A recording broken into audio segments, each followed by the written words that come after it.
Palavra da Verdade, com Hernandes Dias Lopes. Sejam todos muito bem-vindos. Acolhemos também a todas as pessoas que estão nos acompanhando de forma virtual.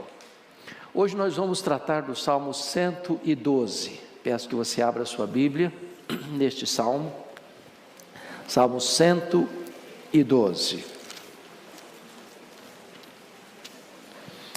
Este é um salmo anônimo, nós não temos definição de quem o escreveu. Este é um salmo acróstico e ele trata das bênçãos prometidas àqueles que temem ao Senhor, àqueles que obedecem os mandamentos de Deus. Então, abra sua Bíblia aí e vamos ler este belíssimo poema que contém 10 versículos. Está escrito o seguinte, Salmo 112: Aleluia! Bem-aventurado o homem que teme ao Senhor e se compraz nos seus mandamentos. A sua descendência será poderosa na terra, será abençoada a geração dos justos. Na sua casa há prosperidade e riqueza, e a sua justiça permanece para sempre. Ao justo nasce luz nas trevas, ele é benigno, misericordioso e justo. Ditoso o homem que se compadece e empresta, ele defenderá a sua causa em juízo. Não será jamais abalado, será tido em memória eterna.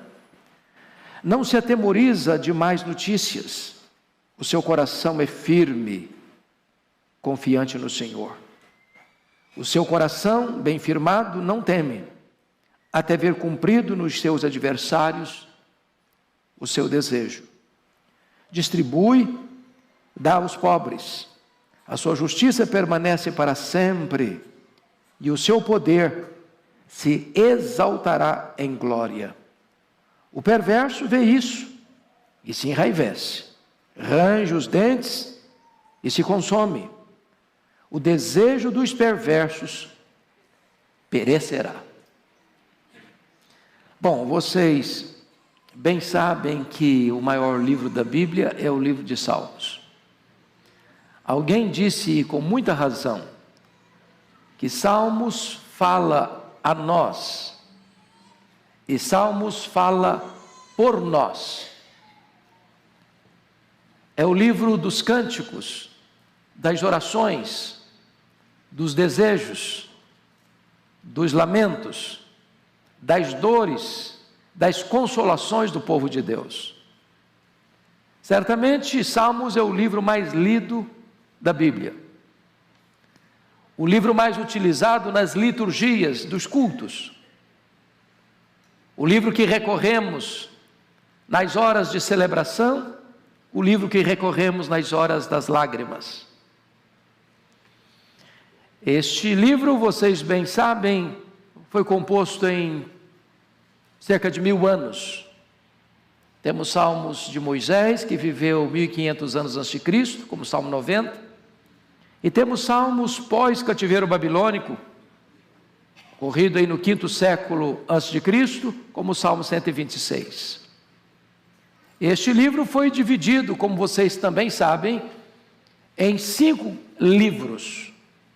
O primeiro, 1 ao 41, o segundo, do 42 ao 72, o terceiro, do 73 ao 89, o quarto, do 90 ao 106, e o quinto, do 107 ao 150.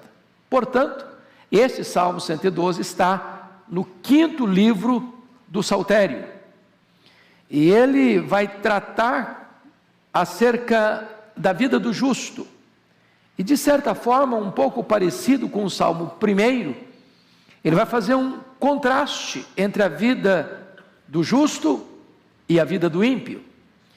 É bem verdade que o contraste não chega a ser tão eloquente quanto o Salmo 1, porque neste salmo, apenas o último verso, o verso 10, é que fala da vida do ímpio. E todo o restante, do verso 1 ao verso 9, ele está tratando da vida do justo.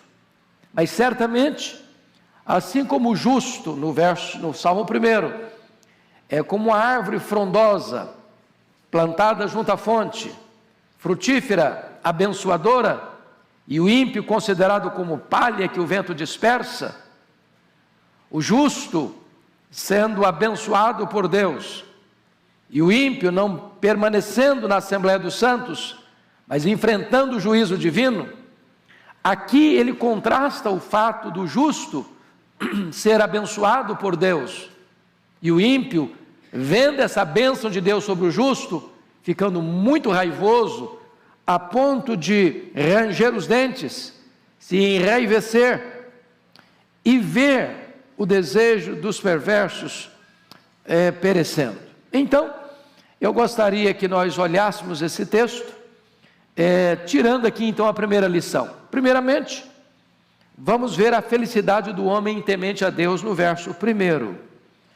Está escrito o seguinte: aleluia, bem-aventurado o homem que teme ao Senhor e se compraz nos seus mandamentos. Então aqui tem duas coisas dignas de destaque. Primeiro, a causa da felicidade do justo.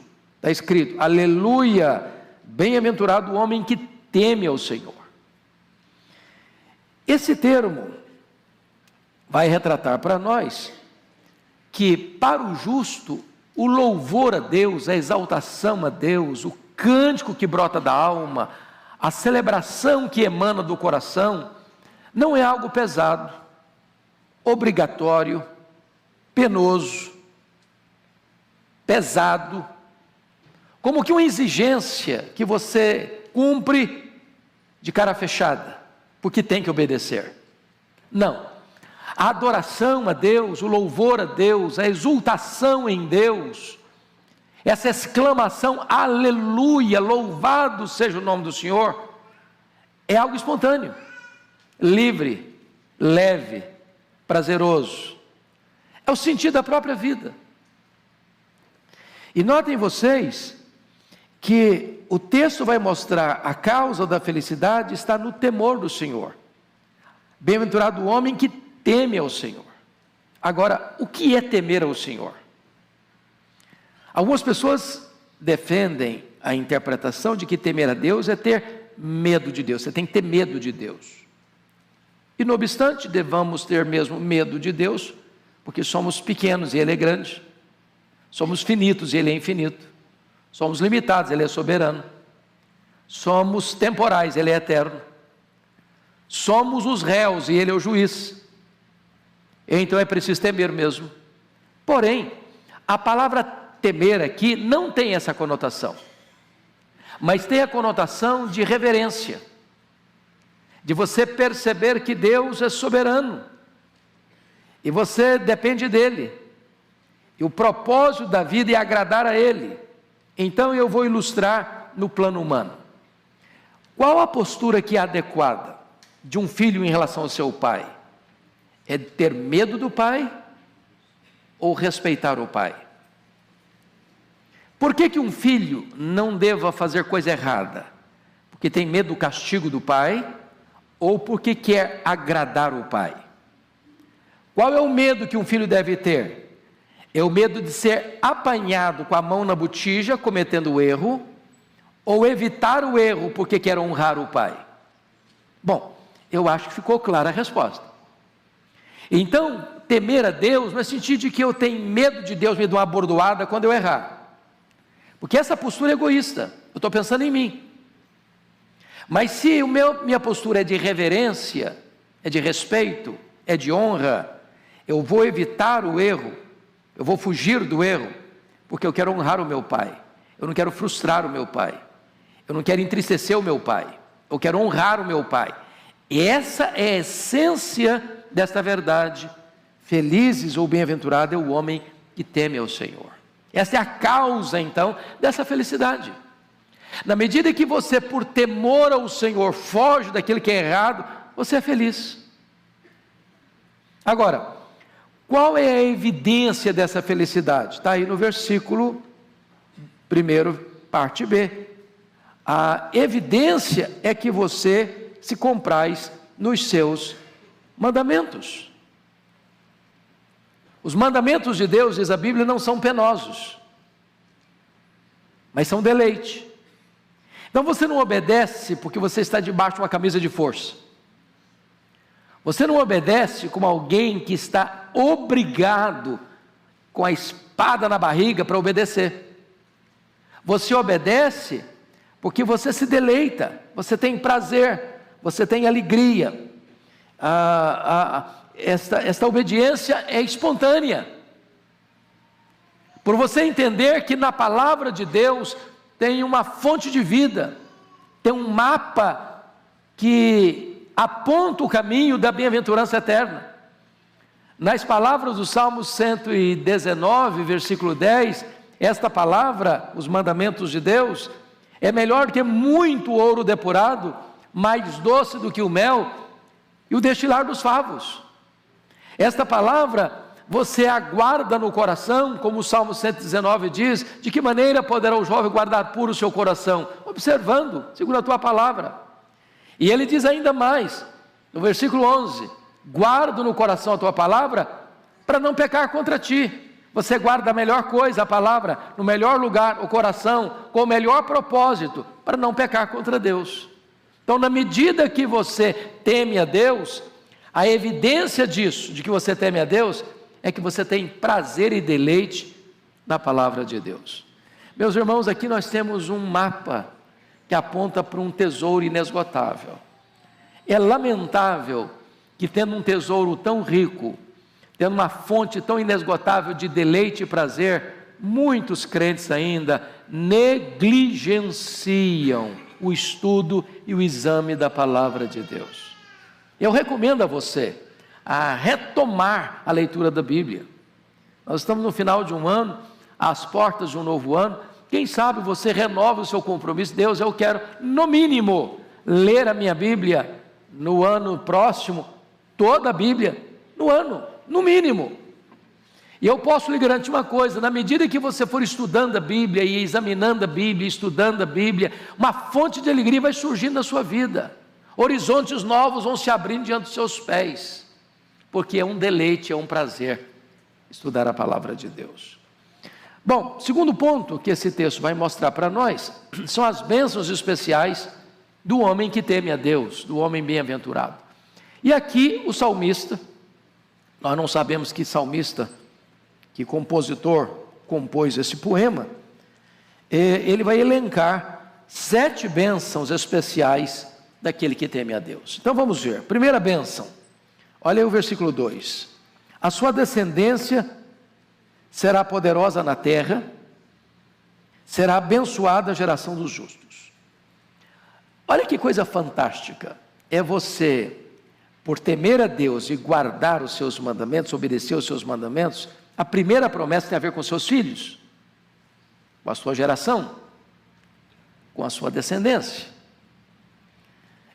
Todos vocês que são pais e mães aqui, avós e avós, sabem disso. Nós temos mais prazer em ver os nossos filhos avançando do que nós avançando. Se tem uma dor, nós queremos que a dor lateje em nós, em vez de latejar nos filhos. Então não tem nada que você anseie e aspire mais na vida que ver seus filhos avançando, progredindo, crescendo, sendo abençoados, sendo bem-sucedidos. E esse texto está mostrando que quando você ama Deus, em resposta à bênção do Eterno, Deus vai abençoar a sua geração, Deus vai abençoar seus filhos. Ou seja, quando você semeia na relação com Deus, Deus permite a você colher uma safra bendita no futuro de seus filhos. Quanto mais você andar com Deus, mais a bênção de Deus reverberará na vida de seus filhos. Obviamente o contrário também é verdade. Se nós não andarmos com Deus, se nós não levarmos Deus a sério, se nós não temermos a Deus, se nós desobedecermos os preceitos de Deus, quem vai colher essa safra maldita da desobediência serão os nossos filhos, a nossa descendência. Então, gostaria só de recordar alguns textos com vocês. Por exemplo, Salmo 37, versículo 25, que diz: eu já fui moço, agora já sou velho, mas eu nunca vi o justo desamparado, nem a sua descendência mendigar o pão. É uma promessa de Deus para os seus filhos, para os seus descendentes. Por exemplo, Salmo 127, a partir do verso 3, diz que herança do Senhor são os filhos, o fruto do ventre, o seu galardão. E mais, os filhos são como flechas na mão do guerreiro. Bem-aventurado o homem que enche deles a sua aljava. Então pense comigo nessa figura da flecha. Tem três coisas que eu destaco aqui. Primeiro, nenhum guerreiro terceiriza para um outro soldado o uso das flechas. A flecha vai no guerreiro, ele que carrega a flecha. Na hora que é precisar, a flecha está na mão dele. Então você não deve terceirizar a criação dos seus filhos, a educação dos seus filhos. A educação dos seus filhos não compete ao Estado, compete a você. É você que tem essa responsabilidade, é você que tem esse dever, mas mais do que isso, é você que tem esse privilégio. A flecha tem que estar na sua mão. O guerreiro carrega as flechas nas costas, e nós carregamos os nossos filhos no coração, nos braços, no bolso, nos sonhos. Mas agora a segunda imagem da flecha é que nenhum guerreiro desperdiça suas flechas. Ele não está jogando flecha para todo lado, ele só joga a flecha no alvo certo. E aí está querendo dizer que nós devemos criar os nossos filhos com um propósito certo, para a glória de Deus, para o bem da sociedade. Uma família bem-aventurada é uma família que ajuda a estrutura e a tessitura social, ajuda a nação para que ela progrida, porque devolve à sociedade filhos bem-aventurados, preparados para ser uma bênção. Mas mais do que isso, as flechas não são para serem guardadas para sempre, elas são para ser lançadas no alvo certo. O que significa isso? Nós não geramos e preparamos filhos para nós. Nós geramos e preparamos filhos para a vida. É muito comum, às vezes, dentro da cultura brasileira, a questão dos clãs. E aí, nasce um filho, a gente dá uma esticadinha na casa, dá uma puxadinha, mais um quarto. Aí o filho casa, a gente dá outra puxadinha e bota todo mundo junto. E a outro filho casa, outro puxadinho e bota todo mundo junto. Não é essa a ideia bíblica. Não é essa a ideia bíblica, não. Há um ditado popular no Brasil que diz que quem casa, quer casa. É melhor você morar numa meia água, mas ter a independência de dar rumo à sua família, do que você morar numa mansão com seu pai e com a sua mãe. Porque agora é uma nova família, é um novo núcleo, é uma nova realidade. Precisa ter novos rumos. E os pais prepara os filhos exatamente para isso. Ele lança as flechas, ele não segura as flechas. Mas ainda, a nossa Bíblia, a palavra de Deus diz no Salmo 128:3, que os filhos são como rebentos da oliveira ao redor da mesa. Essa é a ideia de vitalidade. Em outras palavras, mesmo quando os filhos crescem, mantém-se a união familiar. A ideia não é de que eu jogo a flecha e os filhos vão embora e nunca mais dão notícia, e não tem mais unidade familiar, e não tem mais comunhão, não tem mais reunião ao redor da mesa. Os filhos são adultos, mas a família permanece unida, coesa. Num mundo de tantas brigas, de tantas violências, de tantas disputas, de tantas querelas, de tantas divisões, a família precisa ser um núcleo de união. E isso é uma bênção prometida àqueles que temem a Deus. Segunda bênção prometida, veja você no verso 3a. Na sua casa há prosperidade e riqueza. É claro, irmãos, que prosperidade e riqueza no Velho Testamento tem uma conotação de dinheiro, de bens materiais, e permanece tendo. Mas quando você vai para o Novo Testamento, prosperidade e riqueza já ganha uma outra conotação, já tem uma abrangência maior, que se trata das bênçãos espirituais. Então não importa hoje aqui, quem está aqui, a sua condição social. Se você mora num apartamento de 2 quartos, se você mora num apartamento de 4 quartos, se você mora numa casa pequena, se você mora numa casa grande, se você não tem carro, se você tem carro, se o seu carro é novo ou velho, não importa se você tem mais de uma propriedade ou muitas propriedades, não importa se você tem muito dinheiro ou pouco dinheiro, se você está em Cristo, você é alguém próspero. Próspero. Porque lá em Provérbios diz que há muitos ricos pobres e há muitos pobres ricos. Há muitas pessoas que têm muito dinheiro e são miseráveis. O único que tem na vida é dinheiro. E já dizia John Rockefeller, o primeiro bilionário do mundo, o homem mais pobre que eu conheço é o homem que só tem dinheiro. Se você tem Jesus, você é muito rico. Por 3 razões. Primeiro, lá em Deuteronômio, capítulo 33, verso 29, diz: feliz és tu, ó Israel, quem é como tu? Você faz parte do povo mais feliz da terra. Você foi escolhido por Deus. Você é filho de Deus. Você é herdeiro de Deus. Você possui a herança eterna, não tem dinheiro que pague essa riqueza. Segundo, você é o povo, faz parte do povo mais rico do mundo, está lá em Efésios 1:3, onde Paulo dá graças a Deus, porque você e eu somos abençoados com toda sorte de bênção celestial em Cristo Jesus. Então você não vai ser abençoado não, você já é abençoado, com toda sorte de bênção espiritual, em Cristo Jesus, nas regiões celestes. Mas em terceiro lugar, você é muito próspero, muito rico, muito abençoado, porque você é detentor da maior esperança que tem no mundo, a viva esperança, lá em 1 de Pedro 1:3, a viva esperança mediante a ressurreição de Jesus Cristo. Tem muita gente hoje cheia de grana, sem esperança nenhuma, vivendo uma vida infeliz, miserável, só tem dinheiro, mas você tem uma viva esperança. Você não tem medo do amanhã, você não tem medo do futuro, você não tem medo da eternidade, porque você aguarda e guarda no coração esta poderosa e viva esperança, a esperança da ressurreição de um novo corpo, um corpo de glória semelhante ao corpo da glória do Senhor Jesus Cristo. Você é muito rico, você é muito abençoado, você é muito próspero. Mas, em terceiro lugar, você tem uma descendência abençoada, você tem prosperidade material, você tem prosperidade espiritual. Olha o verso 3, parte B. E a sua justiça permanece para sempre. O que significa isso?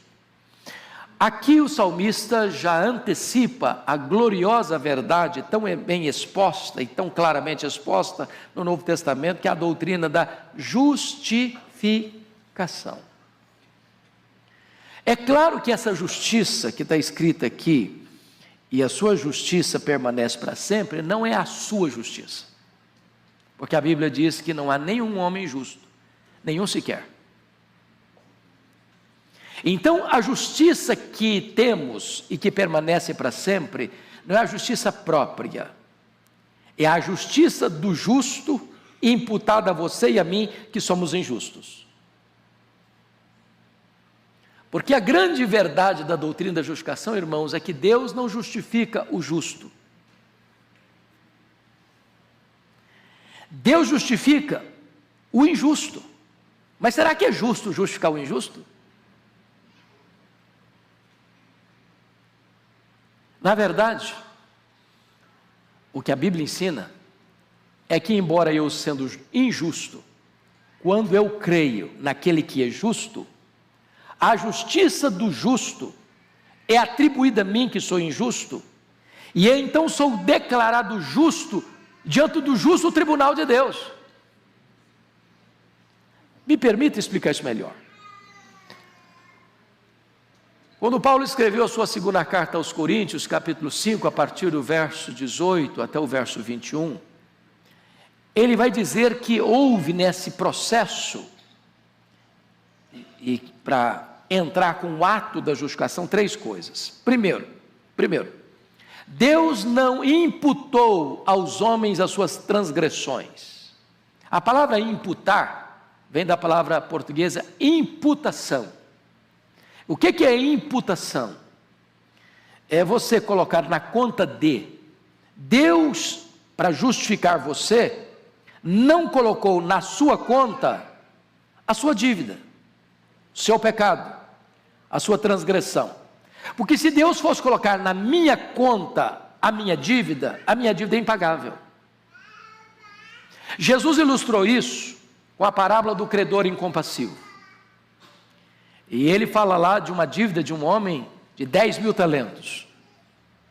E 1 talento são 35 quilos de ouro.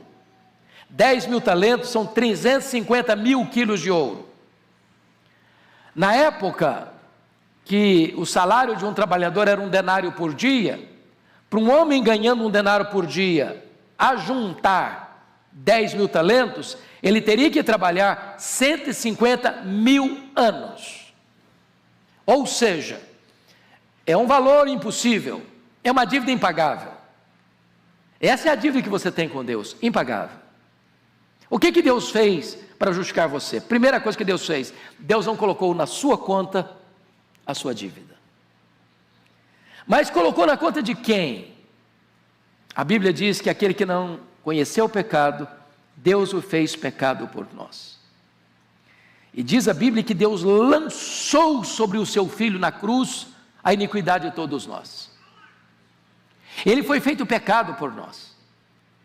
E o que ele fez com a minha dívida ao ser levado para a cruz? Diz Colossenses 2,14, que ele pegou esse escrito de dívida que era contra nós, o anulou, o rasgou, o encravou na cruz e deu um brado: tetelestai, está consumado, está pago. Aquele que crê em mim não deve mais nada. Jesus pagou a sua dívida não com ouro, não com prata, não com coisas corruptíveis, mas pagou a sua dívida com o seu sangue, de tal maneira que agora você não tem mais dívida. A sua dívida foi quitada, foi paga, e paga pelo Filho de Deus. Mas agora vem a terceira coisa, está lá escrito em 2 Coríntios 5, 21 assim: aquele que não conheceu o pecado, Deus o fez pecado por nós, para que nele, Jesus, nós fôssemos feitos justiça de Deus. O que significa isso? Deus agora pega toda a justiça do seu Filho, deposita na sua conta, Ele imputa a você, põe na sua conta toda a justiça do seu Filho. Isso é um ato, não é um processo. Isso é um ato jurídico, isso é um ato legal, isso é um ato forense. Deus vai e põe na sua conta toda a justiça do seu Filho. Quando Deus pega a sua ficha lá no tribunal do céu, está escrito lá: justificado. Não só não tem mais dívida, mas tem um crédito infinito. Toda a justiça do meu Filho está na sua conta. Vocês têm agora uma justiça eterna. É isso que está escrito aqui no versículo de número 3, parte B. Ele, o que está escrito? Veja comigo. E a sua justiça permanece para sempre. É por isso que Paulo escreve Romanos capítulo 8, verso 1 assim: já nenhuma condenação há mais para aqueles que estão em Cristo Jesus, nosso Senhor. Bendito seja Deus. Terceiro lugar. Aliás, quarto lugar. Então, descendência abençoada, prosperidade material, prosperidade espiritual. Agora, quarto, consolo nas aflições. Olha outra bênção: ao justo nasce luz nas trevas. Ele é benigno, misericordioso e justo. Então preste atenção aqui. O justo não é poupado das trevas. Trevas aqui é uma figura de linguagem para representar as horas difíceis da vida, os vales da vida, os sofrimentos da vida, as provas da vida. Eu acho que todos vocês sabem disso. Nenhum de nós aqui está vivendo uma estufa. Nenhum de nós aqui consegue fazer com a vida o que você faz com o seu carro às vezes. Blinda o carro. Você blinda o carro, mas você não blinda a vida. Você está exposto. Você está exposto à doença. Você está exposto a um problema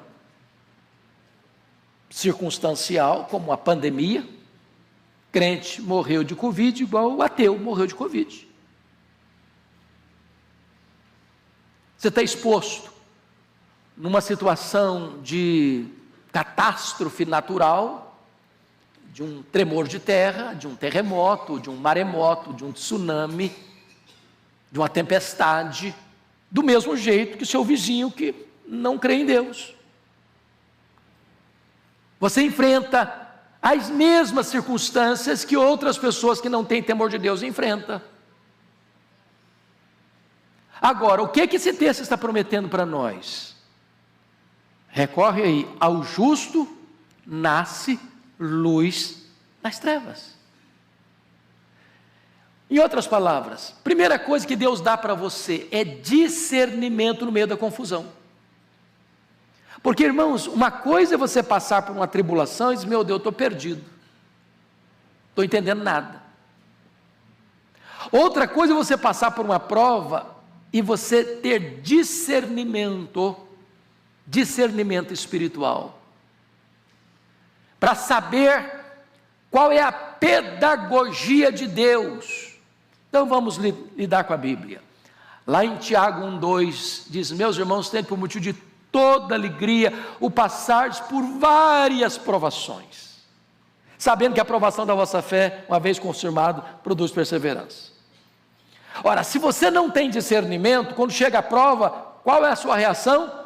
Tristeza, depressão, abatimento, desespero, pânico.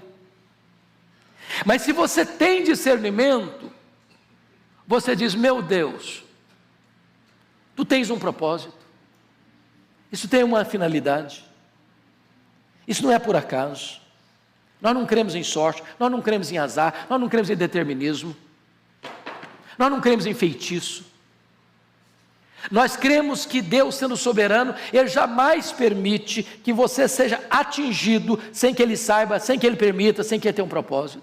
Isso é o quê? Discernimento. Mas quando o texto diz para nós assim, ao justo nasce luz nas trevas, ele está dizendo uma segunda coisa, ele está dizendo que tem consolo para você, no meio da luta, no meio do vale, no meio da dor, há consolo para a sua vida. Em outras palavras, o justo não é poupado do sofrimento, mas o justo é consolado no meio do sofrimento. Nas palavras do poeta inglês William Cowper, a providência pode ser carrancuda, mas a face de Deus é sorridente. Então, Charles Haddon Spurgeon, comentando esse versículo, chegou a dizer, é tão normal que o justo seja consolado, quanto é normal que amanhã o dia vai amanhecer.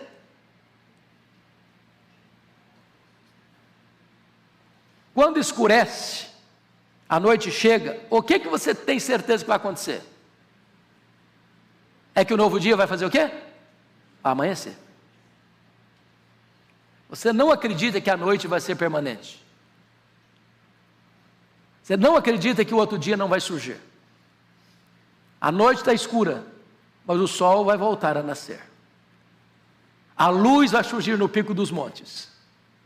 Assim como você tem a convicção de que o dia vai amanhecer, que a luz vai surgir depois das trevas, assim também você crê que Deus vai trazer consolo para você no meio das lutas e das provas da vida.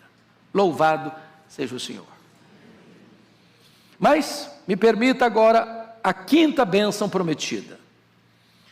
Felicidade em socorrer os necessitados. Olha aí comigo o verso 5. Você pode ler o verso 5 comigo? Vamos juntos? Ditoso o homem que se compadece e empresta. Ele defenderá a sua causa em juízo. Vamos ao 9, que tem a mesma conotação. Vamos lá? Distribui, dá aos pobres, a sua justiça permanece para sempre, e o seu poder se exaltará em glória. Meus irmãos, olha que coisa preciosa. Essa é uma bem-aventurança do justo. Ele tem prazer em ajudar. Ele entende o que Jesus disse: mais bem-aventurado é dar que receber. Você quer saber se o cara é crente mesmo? Veja se ele é generoso. Vocês se lembram lá em Lucas capítulo 3, versos 10 e 11, quando João Batista está pregando no deserto para multidões, e as multidões perguntam para João Batista assim: o que haveremos de fazer diante desta mensagem de arrependimento? E ele respondeu para as multidões assim: quem tiver 2 túnicas, dê uma para quem não tem. Quem tiver comida, faça o mesmo. O que ele está dizendo?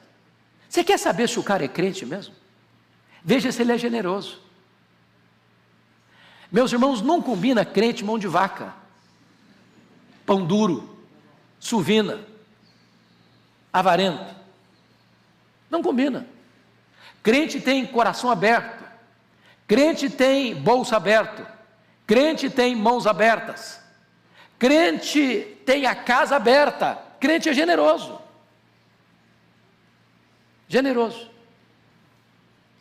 É curioso que a figura de João Batista parece não fazer muito sentido para nós. Quem tiver 2 túnicas, dê uma. Porque eu pergunto para você, aos homens aqui, quantas camisas você tem no seu guarda-roupa? Eu pergunto para as meninas de 100 anos para baixo aqui.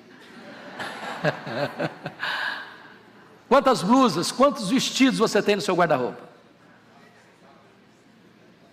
Eu sei que nem você sabe. Tem mais do que você já contou. Naquela época não era assim. Naquela época, quando uma pessoa comprava uma túnica, ele usava a túnica até acabar. Quem tinha 2 túnicas era só fulano. Hoje os bens de consumo são muito fáceis. Muito fáceis. Você compra roupa até para você não vestir. É curioso isso. Tem gente que compra uma roupa, ele bota a roupa no guarda-roupa e nunca veste. Porque é a pressão do consumismo, né? O cara passa na loja, acha bonito, está em promoção, falou, vou comprar. Não está precisando, nem vai usar, mas compra a si mesmo.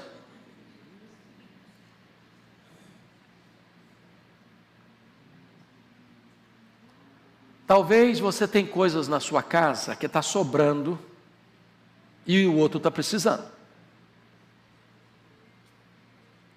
Talvez a sua despensa está abarrotada e na sua conta bancária está sobrando dinheiro. Aliás, dinheiro não sobra, né?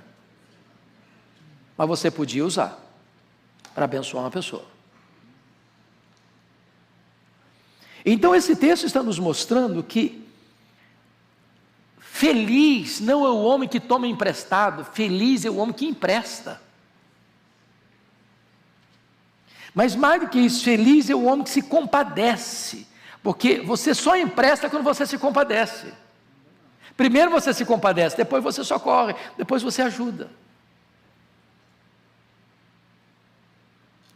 E ele diz mais no verso 9, distribui. Em outras palavras, ele não retém com usura, ele distribui com generosidade. Mas notem vocês, ele não só empresta, ele dá. Porque tem hora de emprestar e tem hora de dar. Alguém já disse que se você empresta dinheiro, você cria um inimigo. Então tem hora que você sabe a hora de emprestar, porque emprestar implica em você ter confiança que o outro vai pagar. É por isso que a Bíblia exorta você nunca ser avalista. O que é ser um avalista? E você garantir que quem contraiu a dívida vai pagar a dívida. E se ele não pagar, você paga. Neste mundo hoje, tanta gente desonesta, aproveitadora, gente que vive de dar golpe nos outros, você tem que ter cautela. Já naquela época tinha que ter cautela. Então, deixa de lado essa lição aí da prudência. E você vai saber a hora que você precisa emprestar. Porque tem hora que você precisa de socorro e alguém socorre você, porque confia em você, sabe quem é você, sabe o seu caráter. E você não vai assumir dívidas que você não tem condições de cumprir. E você sabe a hora de fazer o quê? De dar. Não estou emprestando, eu estou dando. Estou dando. O pobre você dá. Você tira do seu e diz, toma, é seu. E aqui, meus irmãos, me permita uma colocação da mais alta importância. Porque às vezes essa cultura do dar, a gente precisa aprender. E aprender em casa. Aprender em casa. Eu aprendi isso com a minha mãe. Minha mãe é uma mulher criada na roça. O Senhor já a chamou para a glória.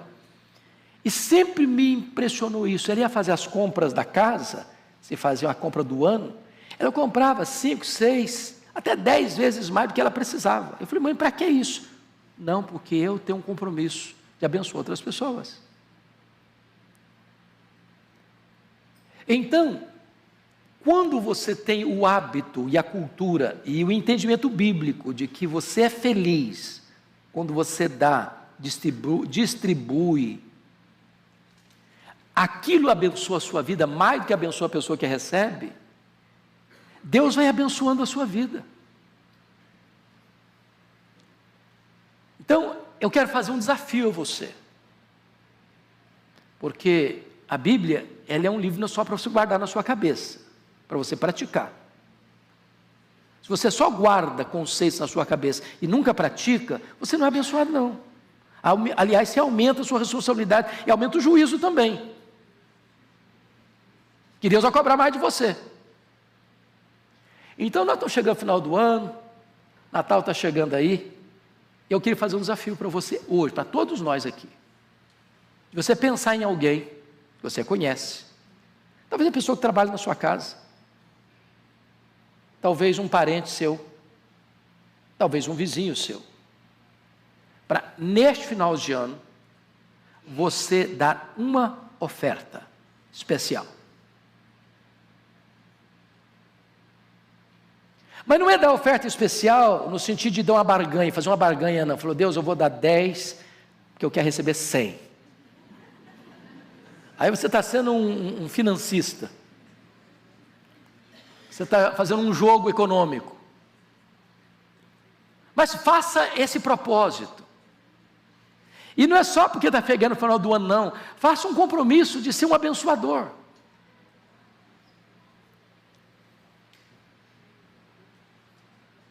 De todo mês, você ter parte do seu orçamento para ser um abençoador. Meus irmãos, Deus tem me dado essa experiência. E eu sou beneficiário de ser abençoado por outras pessoas. E eu não quero que a bênção fique parada em mim, não. Eu quero que essa bênção flua para outras pessoas.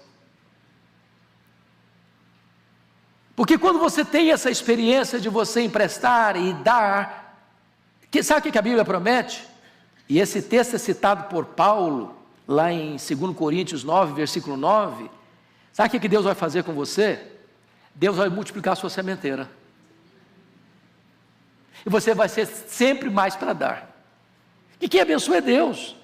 Quem abre as janelas dos céus é Deus. É Deus quem fortalece as nossas mãos para adquirirmos riquezas. Riquezas e glórias vêm das mãos de Deus. E quanto mais Deus bota na sua mão e você vaza pelas mãos da generosidade para outras pessoas, mais Deus vai multiplicando a sua sementeira para você ter mais para dar. Preste atenção nisso. Olhe as pessoas que Deus abençoa com riqueza e elas são generosas na causa de Deus, no reino de Deus, na obra de Deus, ou para socorrer o necessitado, ou para servir ao próximo. Deus amplia ainda mais a riqueza dessa pessoa. Agora vamos dar um testemunho da Igreja Presbiteriana de Pinheiros. Uma das bênçãos de Deus, eu rodo por aí, e eu escuto isso por onde eu vou. Uma das marcas da Igreja Presbiteriana de Pinheiros é uma igreja generosa. É uma igreja que investe mais de 60% do seu orçamento para fora dos seus portões, para fora da sua membresia, tanto no socorro aos necessitados, com cestas básicas, com poços cavados no sertão, para que haja água para aquelas pessoas, mas também uma igreja que investe na obra missionária aqui em São Paulo, no Brasil inteiro e fora do Brasil. E o que Deus tem feito com a Igreja Presbiteriana de Pinheiros? Deus manda mais, Deus manda mais, Deus manda mais, para que essa igreja distribua mais. É assim a lei do reino de Deus.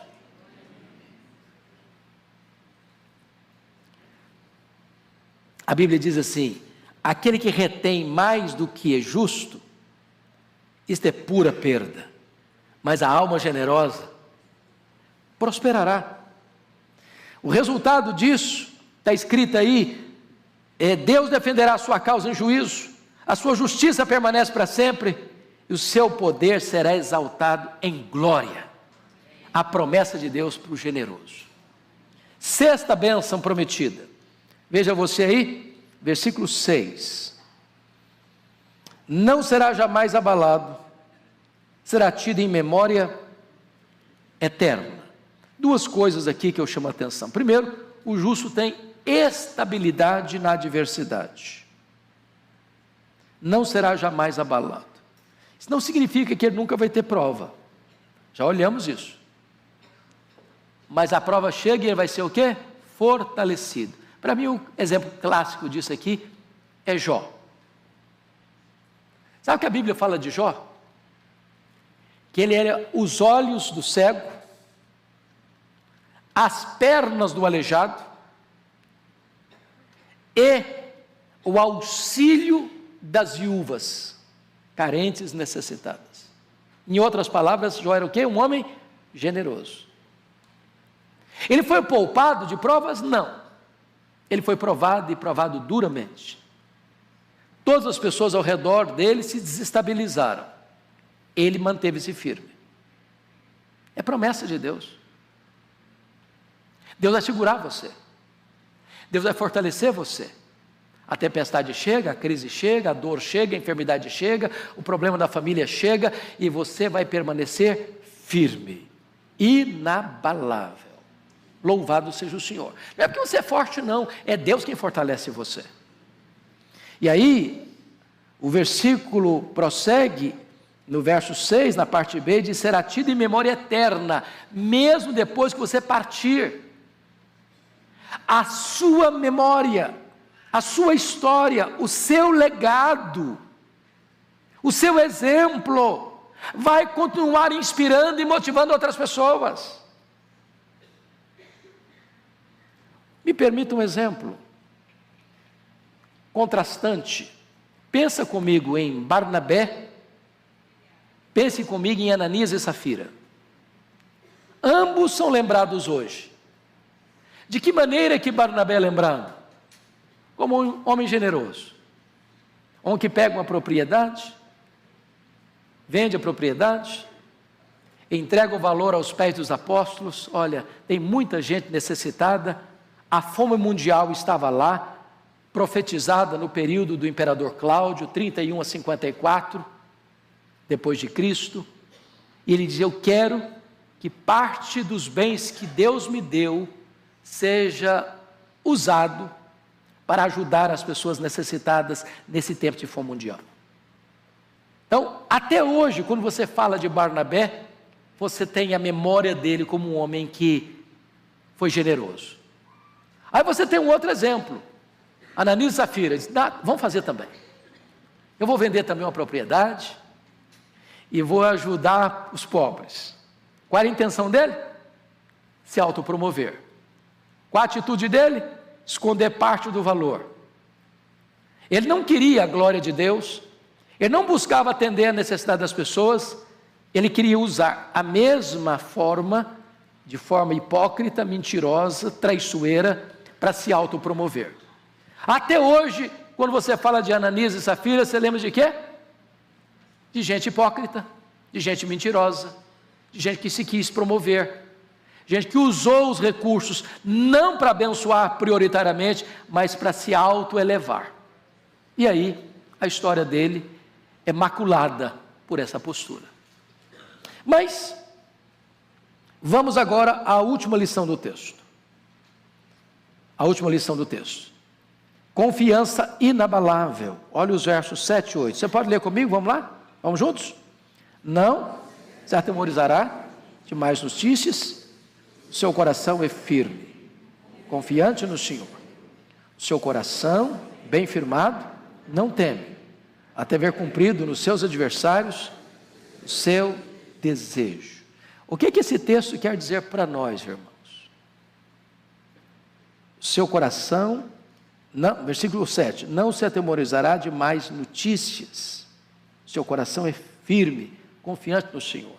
Tem hora que o nosso coração fica apreensivo, não fica? Esta semana, quinta-feira, a nossa netinha que nasceu dia 2, a Chloe, foi internada. Na quinta-feira, 6 dias depois que nasceu. Uma febre alta, não é comum, não é normal, uma criança com 6 dias de vida ter febre. E eu não estava viajando, o Tiago me ligou, apreensivo, internando a filhinha de 6 dias de idade, e não é simples, não é fácil, você fica com o coração apreensivo. Toda vez que você tem uma situação que você não está no controle, que você depende de uma intervenção sobrenatural de Deus, seu coração fica apreensivo. A promessa do texto, quando diz não se atemorizará de mais notícias, é que você, como uma pessoa crente, bem-aventurada, que teme ao Senhor, é saber de uma coisa. Como Paulo diz em 2 Timóteo 1,12, eu sei em quem eu tenho crido. E eu estou bem certo de que Ele é poderoso para guardar o meu tesouro até o dia final. O que você tem plena consciência é de que todas as coisas cooperam para o bem daqueles que amam a Deus. E louvado seja o Senhor, a febre alta, os exames os mais diversos feitos, tirando o líquido da coluna, com medo de uma suspeita de meningite, louvado seja Deus, de ontem para cá, a febre abaixou, já saiu do CTI para um quarto, e nós estamos na expectativa de alta e louvado seja Deus. Amém. Mas o Senhor está no controle. O que você entende é o seguinte, que Deus está trabalhando por você e não contra você. De que embora você possa ter perdido o controle, Deus está no controle.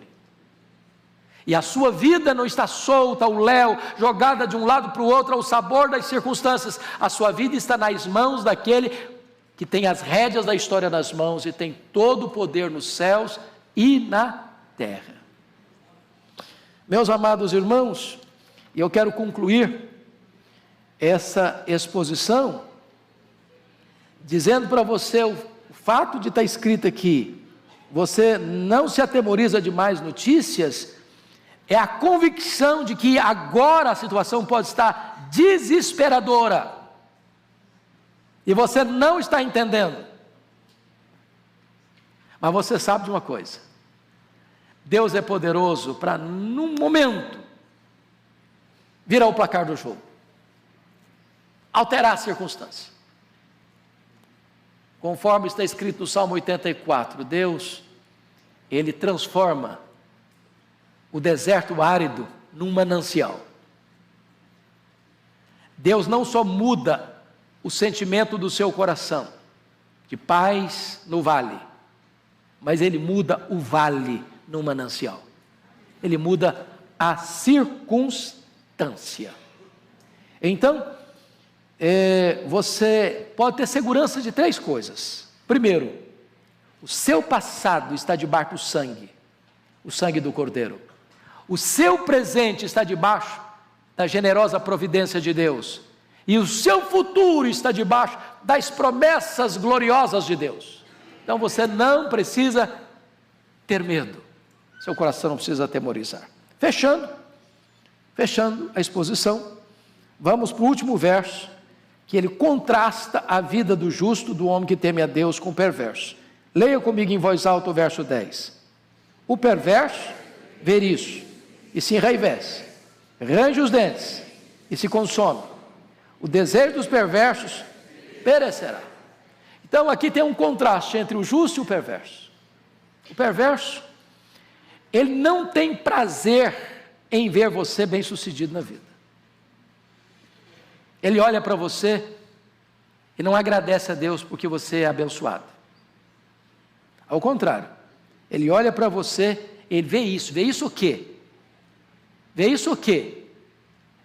A vida do justo sendo abençoada, sendo próspera, sendo guardada, sendo cuidada. Ele olha para esse cenário e fica com muita raiva. Muita raiva. E a raiva dele é tamanha que ele range os dentes. Mas o desejo do perverso em ver você numa pior, esse desejo dele vai perecer. Porque a bênção do eterno vai manter-se sobre a sua vida. Agora e por toda a eternidade. Que Deus os abençoe. Eu quero dizer que você é muito feliz e muito bem-aventurado, porque você é alvo da bondade de Deus. Vamos ficar em pé e vamos orar.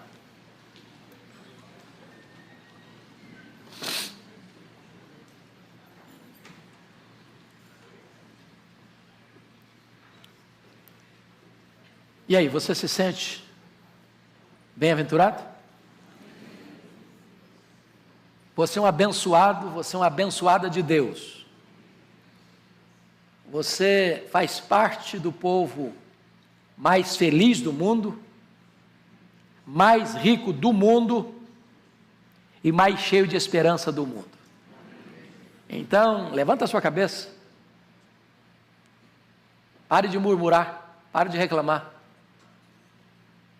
E vivam a vida plena, maiúscula, superlativa. Você é muito feliz e muito abençoado. Deus, louvado seja o teu nome pela tua palavra. Que preciosa ela é, que riqueza ela contém.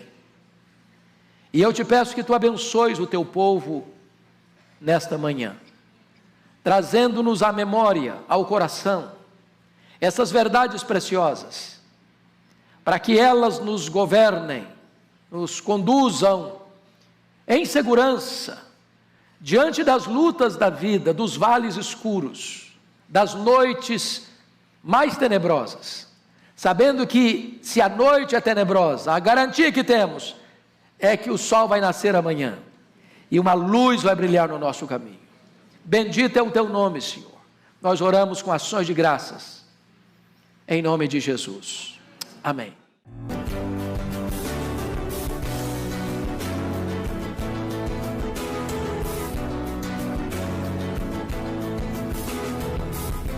Palavra da Verdade, com Hernandes Dias Lopes.